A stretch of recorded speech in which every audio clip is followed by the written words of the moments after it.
अगला law of exponent है, कोई भी नंबर की पावर अगर ज़ीरो हो तो उसकी वैल्यू 1 होती है।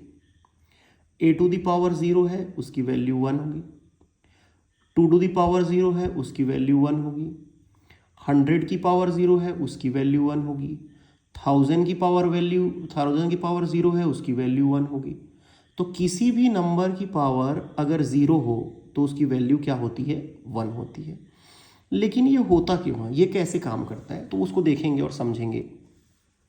सबसे पहले इसके एग्जाम्पल के लिए मैं ले रहा हूँ 2 to the power 5। 2 to the power 5 का मतलब होता है 2 का 5 टाइम्स मल्टीप्लाई खुद से खुद का, तो ये आंसर देता है 32।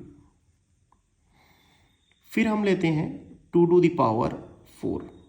2 टू द पावर 4 का मतलब होता है 2 से 2 का 4 टाइम्स मल्टीप्लाई, और ये हमको देता है 16। फिर हम लेते हैं 2 की पावर 3। इसका मतलब होता है 2 इंटू 2 इंटू 2 मतलब कि 8। फिर हम लेते हैं 2 की पावर 2। इसका मतलब होता है 2 इंटू 2 मतलब कि 4। फिर आता है 2 की पावर 1। इसका मतलब होता है 2। अब हम लोग देख रहे हैं कि एक पैटर्न है। वो पैटर्न क्या है? जब आप 32 को डिवाइड करोगे 2 से तो 16 आएगा, और एक 2 कम हो गया, 5 से बन गया 4, 5 से चला गया 4।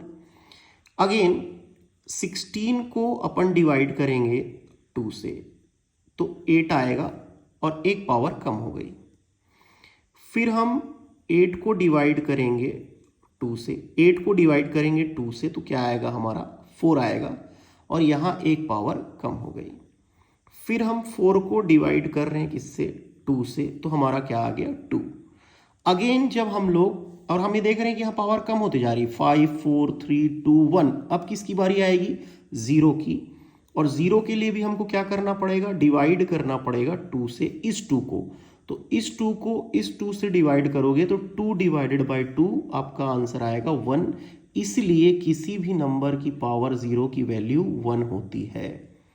अगर हमको 3 की पावर 0 दिखाना है 1, तो किससे डिवाइड करते जाएंगे? हम 3 से डिवाइड करते जाएंगे और रिवर्स ऑर्डर में चलते जाएंगे, तो हमको पता चलेगा कि किसी भी नंबर की पावर 0 की वैल्यू 1 क्यों होती है।